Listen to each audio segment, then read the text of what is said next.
आत्मोन्नयन सभी मास्टर्स को हमारा जो बुक है जीवात्मा जगत के नियम उसे हम आगे कंटिन्यू करेंगे। आज का टॉपिक है पृथ्वी पर आपका जीवन कार्य। पृथ्वी पर आपका जीवन कार्य क्या है? कई लोग सोचते हैं कि उनके जीवन का कोई अर्थ नहीं या समस्याओं के सिवा उनके जीवन में कुछ भी नहीं। ऐसी आत्माएं अपने जीवन के अर्थ को समझ पाएगी। सबसे पहले अपने मार्ग में आने वाले बाधाओं से कभी न डरे। वे आपको मजबूत बनाती है। साथ ही यह सोच कर न बैठे कि धरती पर आप केवल मुश्किलें झेलने के लिए आए हैं। कर्म परीक्षा व प्रशिक्षण के अस्तित्व का कारण आप में बदलाव लाना और आत्मा के निर्मल करने में सहायता करना होता है। लेकिन ईश्वर ने पृथ्वी पर आपको कुछ अद्भुत करने का भी एक अवसर दिया है, जो आपका आध्यात्मिक जीवन कार्य है। प्रत्येक मनुष्य चाहता है कि उसके जीवन में कुछ अर्थ हो, और यह तब होता है जब आपको अपने जीवन कार्य का पता चल जाए।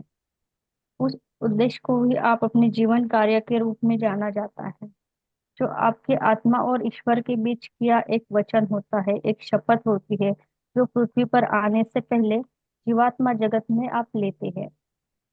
प्रत्येक आत्मा एक आध्यात्मिक खोज के मार्ग पर चलती है।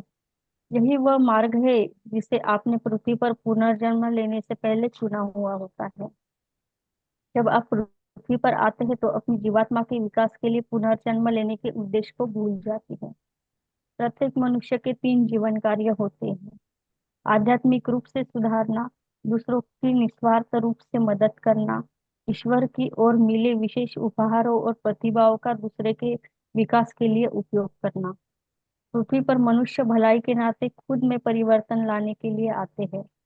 आप भौतिक रूप शरीर में एक जीवात्मा रूप में अपनी पूरी क्षमता को केवल तभी महसूस कर सकते हैं जब आप अंदर से बदल सकते हैं। आत्म सुधार का अर्थ यह है कि चाहे जो भी परिस्थितियां अथवा बाधाएं उत्पन्न हो, आप अपने आप को बदलकर ईश्वरीय अच्छे मार्ग पर ले चले, और यही आपका पहला जीवन कार्य है। पृथ्वी पर हमेशा नकारात्मक शक्तियां मौजूद रहेगी।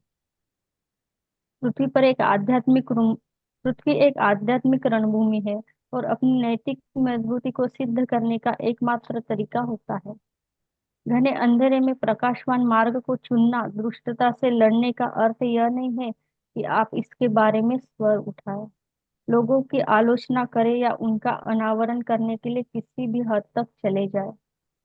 दुष्टता से पर्दा हटाना महत्वपूर्ण होता है, पर खुद को या अपने प्रियजनों को खतरे में डालकर ऐसा नहीं करना चाहिए। हालांकि आप इसका सहारा लेकर कायर भी नहीं बन सकते। दुष्टता से लड़ने का सबसे श्रेष्ठ तरीका यह है कि आप साहसी बने, और बार बार जो आप वही करें। इसको कहते हैं ईश्वरीय अच्छे मार्ग पर चलना। बिना परिवर्तन के किसी भी प्रकार का विकास नहीं हो सकता। जब आप अपने अवचेतन मन के मार्गदर्शन का पालन करते हैं, तो परिवर्तन आपके जीवन का एक स्वाभाविक हिस्सा बन जाता है, तथा आप गरिमा के साथ कदम उठ कदम दर कदम खुद में परिवर्तन करते हैं।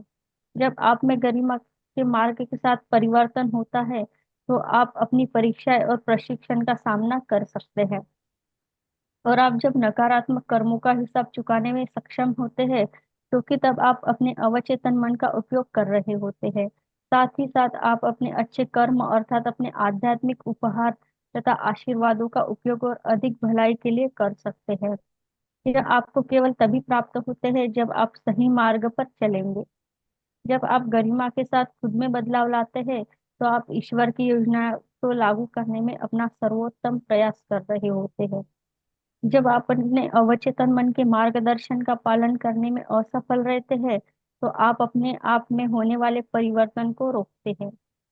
आप परिवर्तन को इसलिए रोकते हैं क्योंकि आप भौतिक मन द्वारा दी गई गलत भ्रांतियों के सामने हार मान लेते हैं, जो आपको यह बताती है कि आपके साथ कुछ भी गलत नहीं और आपको बदलने की कोई आवश्यकता नहीं। भौतिक मन को परिवर्तन पसंद नहीं होता, इसलिए यदि आप अवचेतन मन के अनुरूप नहीं चलेंगे, तो परिवर्तन स्वाभाविक रूप से आप तक नहीं पहुंच सकता। तब आप गरिमा के साथ परिवर्तन नहीं कर पाएंगे। पर चूंकि आप बुरी आत्मा नहीं है और आपका अवचेतन मन अभी थोड़ा जागरूक है, तो आपको एक भौतिक झटका लगेगा। आपके जीवन में कुछ ऐसा घटित होगा कि आपकी आंखें खोलने के लिए कोई नुकसान झेलना होगा, या आपको झटका लगेगा, जैसे आर्थिक स्वास्थ्य संबंधित नुकसान। मनुष्य की सबसे पहली खेदजनक बात यह है कि वे मार्गदर्शन, आनंद और आशीर्वाद को आसानी से अनदेखा कर देते हैं। पर वे दर्द को अनदेखा नहीं कर पाते, इसलिए दर्द आपको जगाने के लिए आता है। एक बार जब आप जाग जाते हैं तो आपको एहसास होता है कि आप गलत मार्ग पर हैं, और इसलिए आपको बदलने की जरूरत है। यदि आपने अपने अवचेतन मन की बात सुनी होती तो आपको दर्द पाकर जागने की जरूरत नहीं पड़ती।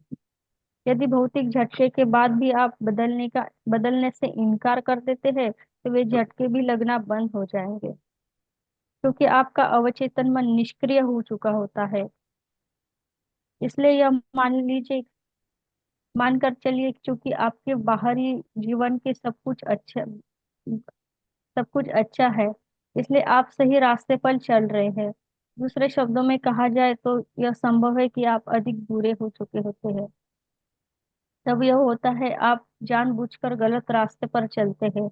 जब आप में बुराइयां आती है और एक सीमा को पार कर जाते हैं, तो आपका अवचेतन मन पूरी तरह से बंद हो जाता है, और आपको अपनी गलतियों का एहसास आपकी मृत्यु के बाद ही होता है। यानी जब आप जीवात्मा जगत के निम्न स्तर लोकों में चले जाते हैं। यह एक बड़ी भयानक चीज है कि जो आत्मा यह सोचती है कि वे पृथ्वी पर एक अच्छी राह पर चल रही है, जीवात्मा जगत में पहुंचने पर अपना स्थान देखकर स्तब्ध रह जाती है।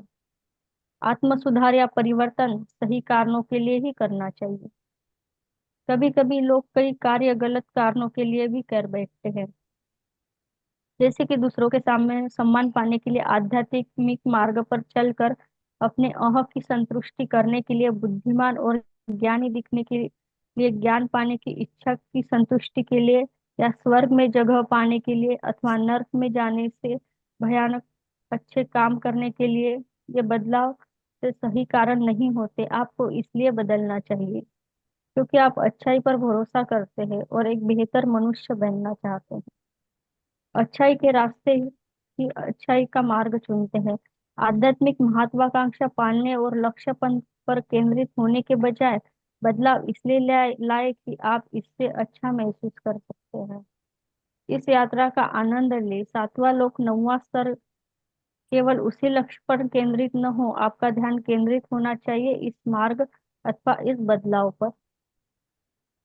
आगे का क्वेश्चन, कभी कभी लोग कहते हैं मैं बदलना चाहता हूँ पर मैं ऐसा करने में सक्षम नहीं हो पाता। क्या वे ईमानदारी से कहते हैं? जो लोग ऐसा कहते हैं उनकी भावनाएं अच्छी होती है, पर वे दुनिया में होते हैं कि क्यों वे स्वयं में परिवर्तन नहीं कर पाते। इसका एक कारण है, सच्चा बदलाव अवचेतन मन से आता है, पर इसमें भौतिक मन से सहयोग करना है। लोग जब परिवर्तन लाने में असमर्थ होते हैं तो इसका अर्थ यह होता है कि वे बदलाव के प्रति समर्पित नहीं होते, उनमें सच्ची इच्छा नहीं होती। उन्होंने परिवर्तन करने का फैसला किया पर अधूरे मन से। आपको पूरे मन से सही के साथ बदलाव लाने का प्रयास करना चाहिए। इसलिए यह पहला चरण दिया जा रहा है।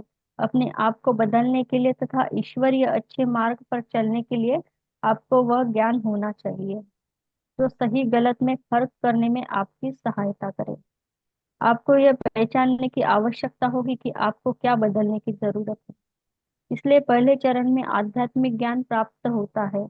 यह बात निश्चित कर ले कि आप ज्ञान के उस स्रोत पर विश्वास करते हैं।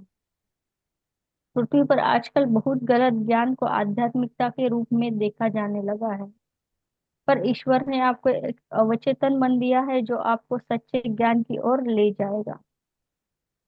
यदि आप कोई सरल तरीका ढूंढ रहे हैं, यदि आप बदलाव को रोकते हैं, तो आप सच्चे जिज्ञासु नहीं हैं, और आपका भौतिक मन आपको गलत ज्ञान की ओर ले जाएगा।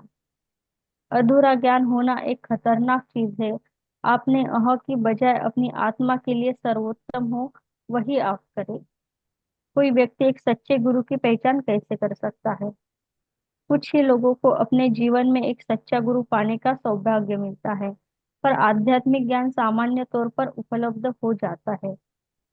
इसलिए ज्ञान को अपना गुरु बनाएं, और यदि आप सच्चाई पूर्वक खोजेंगे तो आपको एक सच्चे ज्ञान की प्राप्ति हो जाएगी। जब एक गुरु की खोज की बात आती है तो अपनी सामान्य समझ का उपयोग करें। कई लोगों के पास ज्ञान नहीं होता, पर वे उस ज्ञान का उपयोग गलत तरीके से करते हैं। एक सच्चा गुरु ज्ञान का उपयोग कभी भौतिक लाभ के लिए नहीं करता।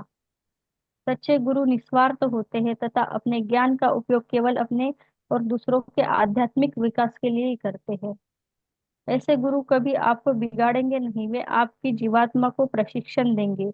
कई लोग अपने आप को समझा लेते हैं कि उनके पास सही गुरु है, क्योंकि उनके गुरु उन्हें जो ज्ञान देते हैं वह उन्हें पसंद नहीं आता। उस ज्ञान को पचाना आसान है, उसके लिए उन्हें बदलने की जरूरत नहीं, और इसमें भौतिक विकास शामिल होता है। यदि आप सत्य की खोज में हैं तो आपको यह समझना चाहिए कि सत्य सामान्य तौर पर आसानी से स्वीकार नहीं होता। यदि आप में अहंकार है तो सत्य को स्वीकार करना हमेशा मुश्किल होगा, क्योंकि अहंकार को आप सच्ची समझ पाना प्राप्त करने से रोक सकता है। एक सच्चा गुरु आपको कभी निर्बल नहीं बनाएगा। एक सच्चा गुरु आपको अपने अंदर के गुरु की खोज करने में मदद करेगा। आप किसी पर निर्भर नहीं रहेंगे, आप आत्मनिर्भर हो जाएंगे। आप ऐसे गुरु से दूर न भागे जो आपको सत्य का दर्शन कराता है, बल्कि ऐसे गुरु से दूर भागे जो आपके अहंकार को संतुष्ट करता है। उस गुरु से दूर रहे जो आपकी जीवात्मा को निर्बल करता है और आपके आत्मसम्मान एवं आत्म मूल्यों को कम करता है। अपने विवेक और सहज बोध का प्रयोग करें, तब आपको सही गुरु अथवा ज्ञान प्राप्त हो जाएगा। कभी कभी मनुष्य सोचता है कि यह वह जीवात्मिक संपर्क करे तो उसे भौतिक मदद या दूसरों के बारे में जानकारी मिल सकती है। यह संभव नहीं है, क्योंकि जीवात्माएं कभी दूसरों की जानकारी को व्यक्त नहीं करती, न ही वे कभी भौतिक चीजों की चर्चा करती है, और न ही वे किसी प्रकार की भविष्यवाणियां करती है। हालांकि अवकाशी आत्माएं ऐसा जरूर करती है, जीवात्माएं केवल आध्यात्मिक मार्गदर्शन से वास्ता रखती है। इसलिए ऐसे शिक्षकों से सावधान रहे जो आपको इसके अलावा और अन्य चीजें प्रदान कर रहे होते हैं। साथ ही जीवात्माओं का अस्तित्व होता है या ईश्वर होते हैं, इसका प्रमाण पाने की कोशिश न करें। यदि आप प्रमाण की तलाश में हैं तो अपनी परीक्षा में आप असफल हो जाएंगे। यदि आप विश्वास रखते हैं कि आपको तो अपेक्षा भी कभी नहीं होगी, उस रूप में आपको यह प्रमाण प्राप्त हो जाएगा। अब हम आत्म सुधार के अलग चरण की ओर बढ़ते हैं। ज्ञान ही पर्याप्त नहीं होता। सकारात्मक परिवर्तन की दिशा में ज्ञान केवल पहला चरण होता है। अपने दोषों को स्वीकार करना अगला चरण होता है। बस आज के लिए इतना ही। सभी का बहुत बहुत धन्यवाद।